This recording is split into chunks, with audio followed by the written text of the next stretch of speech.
The show. What's going on, everybody? This is More Sports, driven by the Crane Automotive team, and we have a jam-packed show tonight. We have Thomas Thrash from Hootens, Arkansas football, joining us in a few minutes to talk about some of the big games in high school football, and we're going to talk some Razorback football, take a look at some of the position groups, take a look at our concerns, some of our questions. So let's go ahead and get this show started. All Arkansas, all sports.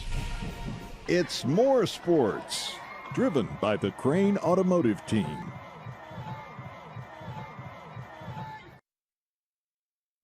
Well, we finally made it. Football is here. We got UCA kicking off right now, playing Tennessee Martin. We have high school football tonight, 2 games around the state. Got North Little Rock going to Rogers. You got Joe T. Robinson and Catholic playing. We'll discuss some high school football here in a few minutes. Right now, though, I want to start by talking Razorbacks football. Last night, Coach Silverfield had his coaches show, his first coaches show. Daniel Fair joins us now from hogbeat.com. Daniel, welcome into More Sports. How are you?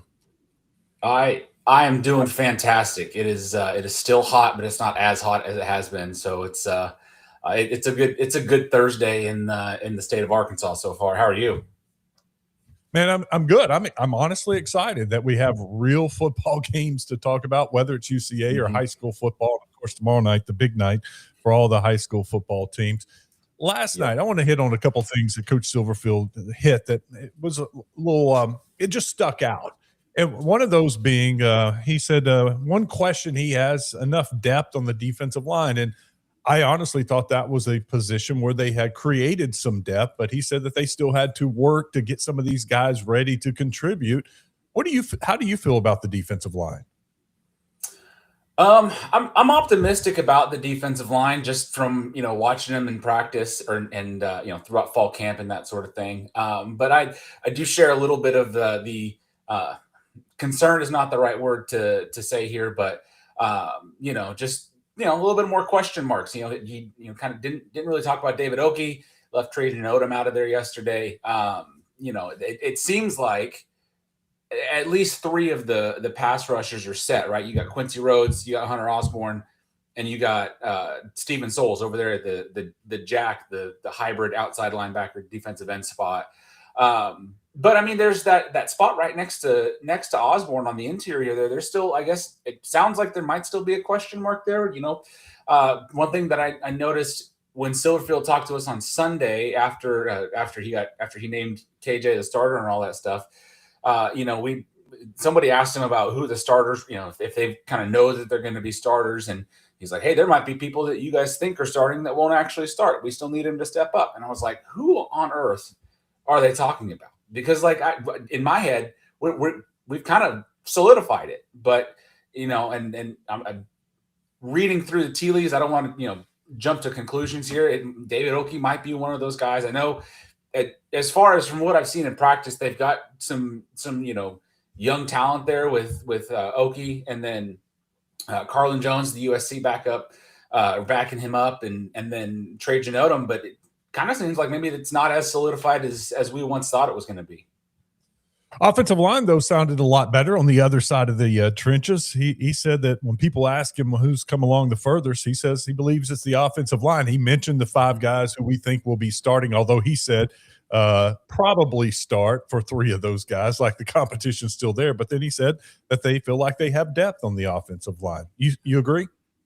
Yeah, I don't buy that he hasn't really identified who the starters are going to be, because pretty much dating all the way back to the spring, it's been Kavion Broussard at left tackle, Malachi Breland at left guard, Caden Kittler at center, Kobe Branham at right guard, and then Bryant Williams at right tackle. They kind of switched it up a little bit for a few days there in fall camp, but like 90% of the time when they would trot a first team out there, it was those 5 guys. I do feel like, though, they do have some pretty good depth. I really like the improvements that I've seen from Terrence Roberson, the Ouachita Baptist transfer. I think Josiah Clemens, it might be a little bit further back as far as, being ready to contribute, but I wouldn't, hate if he had to come in for a few snaps. Adam Hawks is a guy that came from Oregon State that has, consistently run with the second team. I do feel like the offensive line is maybe not going a full too deep as far as can compete in the SEC on a week in and week out basis. But I think the starting offensive linemen, can compete. I think they'll be a top half of the SEC, maybe not top upper echelon of the SEC, but like top half in terms of, quality of the offensive line. And then, the backups can play spot snaps where needed. I want to ask you about the linebackers because Coach said last night that Bradley Shaw has transformed his body and has become a leader on defense, and he also had high praise for Quay Smith. Do you feel pretty confident about the linebackers? Yeah, cautiously confident would be a good way to put it. It is really funny if you look at what every coach is saying across the country about their team right now. They all say the same thing. They transform their body. They're a better leader. Defensive coordinators always say they're aggressive. They're having a lot of fun out there. They're flying to the football. There's a lot of cliches going out there. I do agree with Bradley Shaw on Bradley Shaw though. I think he is primed to be the leader in that linebacker room. It is a deep linebacker room in terms of potential. I am a little worried, just there's a lot of lack of power 4 experience there. You've got Bradley Shaw, who played a lot of snaps last year, for Arkansas. Jaquavian Smith, coaches have raved about him dating all the way back to spring. It seems like it was within the first week of spring. He'd already shot his way up the depth chart to being one of, in contention to be a starter there. He's coming from the FCS ranks. He hasn't seen an actual SEC game yet. Phoenix Jackson had some time at Baylor. He dealt with some injuries. He's another one that I think has a lot of potential. But again, I guess he just hasn't seen, he hasn't seen that Power 5, Power 4, level competition yet. Same kind of goes for Wyatt Simmons. He saw a lot on special teams last year. Jeremy Evans is another one, and Ben Bogle. Ben Bogle, I believe, was an FCS All-American. So he's got the lower level pedigree. There's a lot of depth there. I don't know that it's Power 4 level depth because I just haven't seen them compete in a Power 4 game yet, and we're not going to see that until week 2, honestly. Are you concerned about this safety position with them going out now trying to attempt to sign 3 guys late like this? Does that signal there's a depth issue? At first when they brought Caleb Wooden back and they brought Sean Williams in, it was like a yellow flag that popped up for me.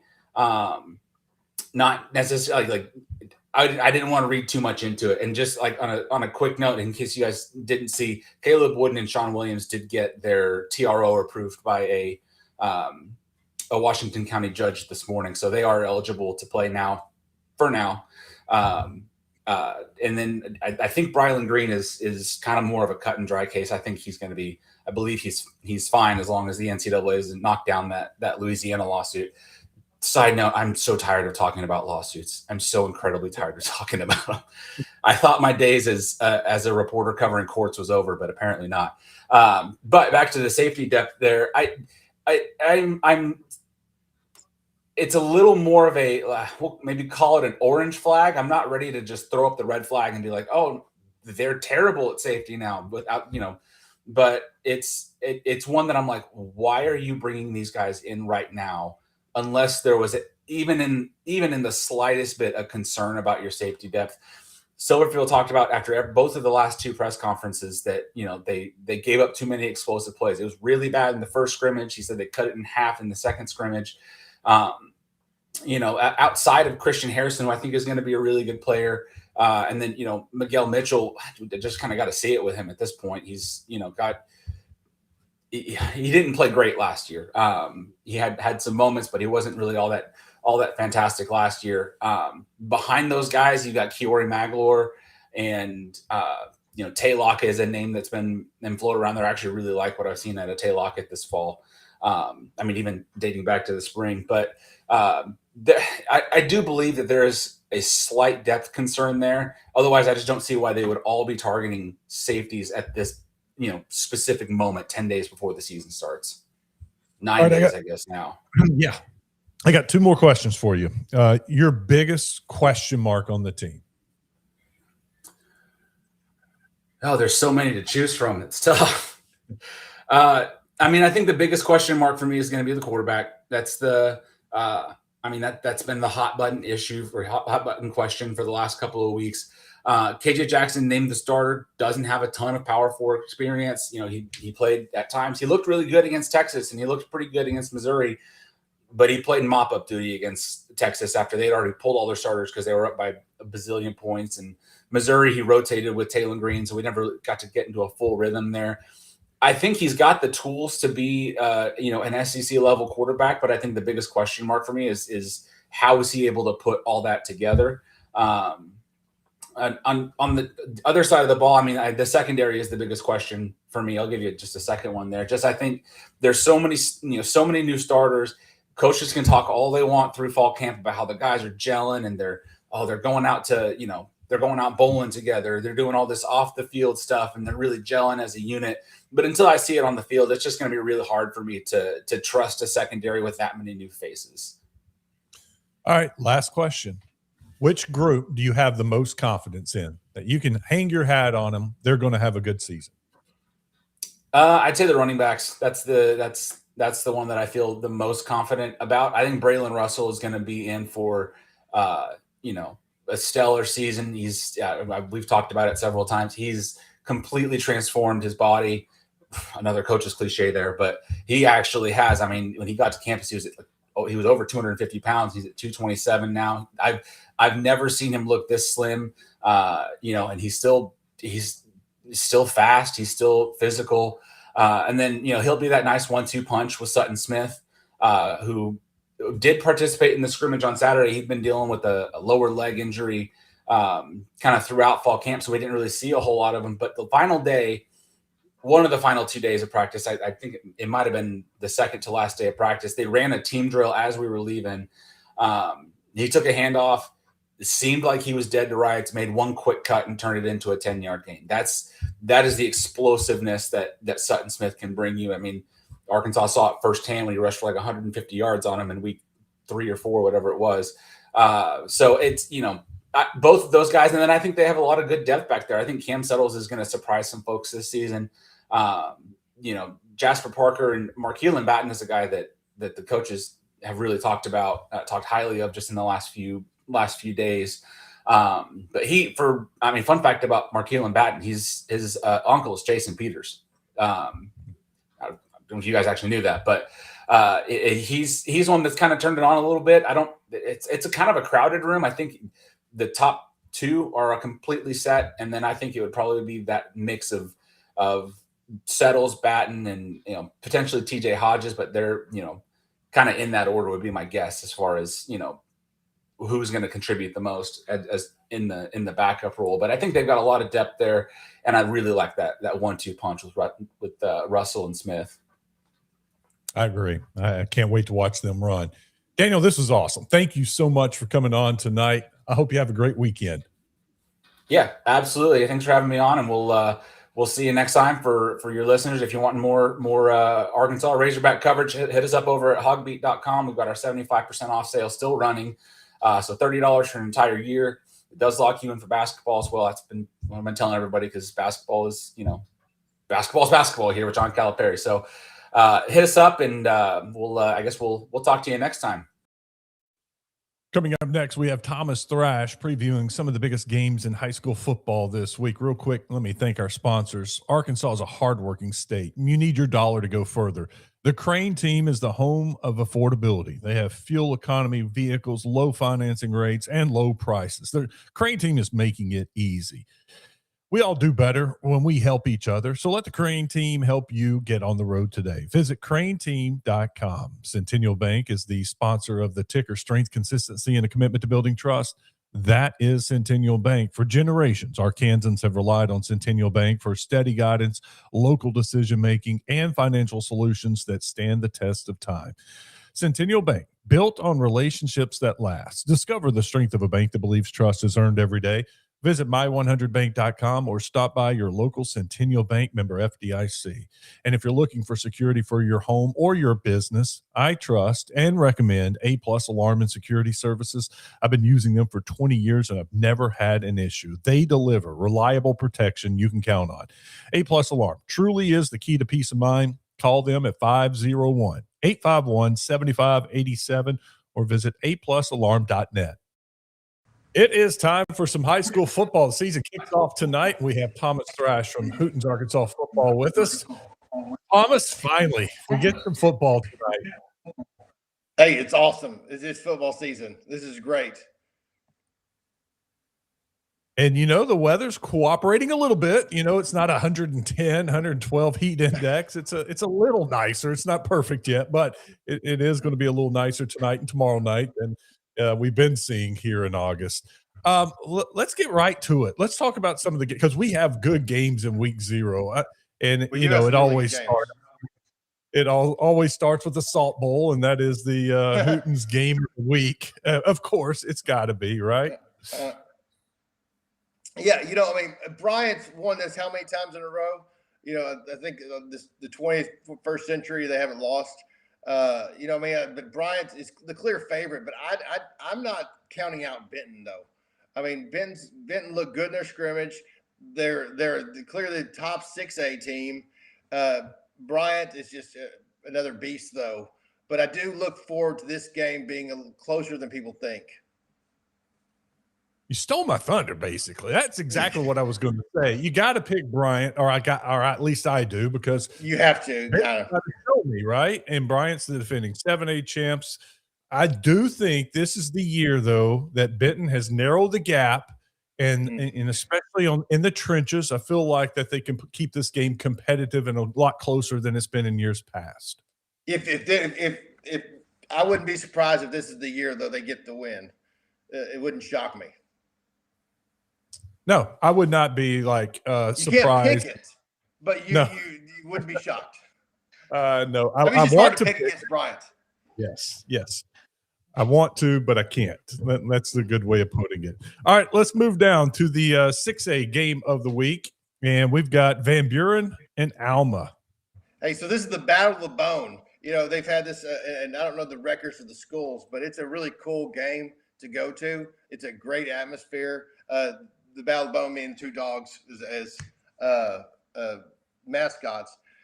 Van Buren I think they're one of the top teams in 6A now. I think they're playing really well. They've got a lot of guys back. It's Alma's got a new coach, Coach Burns, formerly from Ozark. I think this is Van Buren's year to get it.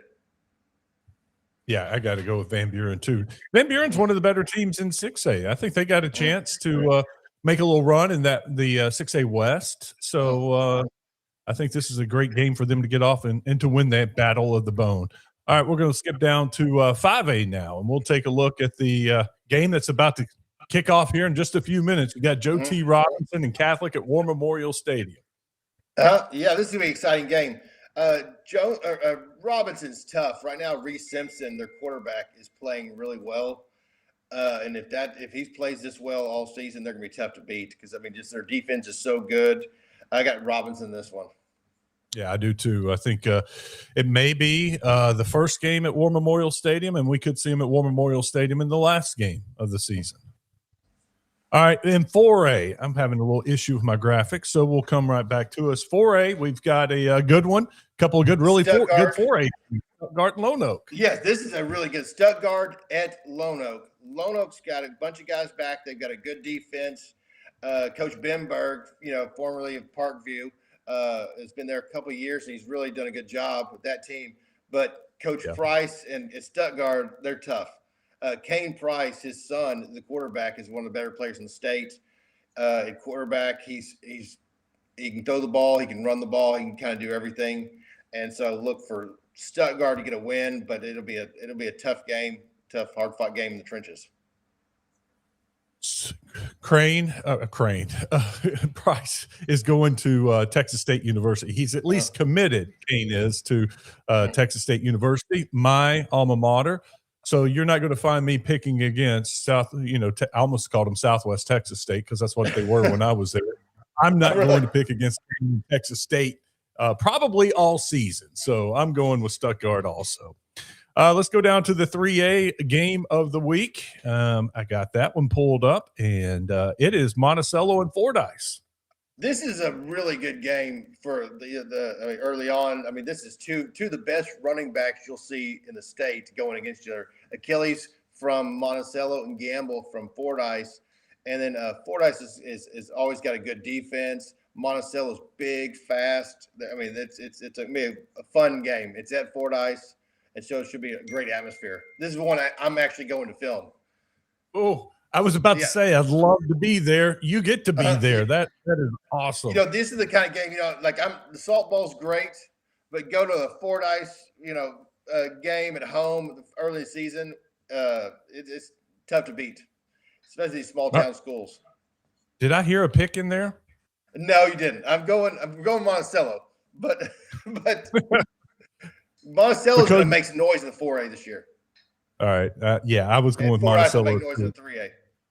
I thought you were about to go Kirk Herbstreit on us and say, since I'm going to this game, I can't pick this game. No. I like getting booed by the home team. Well, hopefully there are a lot of people from Fordyce that are upset right now, and they let you hear it. To a game of the week, Mount Ida and Bearden. Mount Ida's a team. I think they're a, I don't know if a dark horse to win state, but I mean I think they're number 2 in our polling. They're gonna be tough. Jackson White, their quarterback, does it all. Bearden's a really tough place to play, though. Bearden's it's a tough home match, but I've got to go with Mount Ida in this one. But this will be a really fun game to be at too. I'm looking at our picks, writing them down, and we've been, exact. We've agreed on every game. That does not happen normally. No. If we're just seeing this for the first time this year. Last year we did this and we disagreed all the time. So I can't do it. I can't start the show off with us going a perfect, 1, 2, 3, 4, 5, 6 games. So no, yes. I'm going Beard. I'm disagreeing just because. Okay. That's not a bad pick. I know. I think it's a toss up or close to a toss up. So I'll go with Bearden and just so to be a little bit different. Awesome. All right. This is the first of this is the first of many shows we're going to be doing together. When it's all said and done at the end of the year, what do you think it's going to be the number one story? Make me a prediction. The biggest story in Arkansas high school football this season.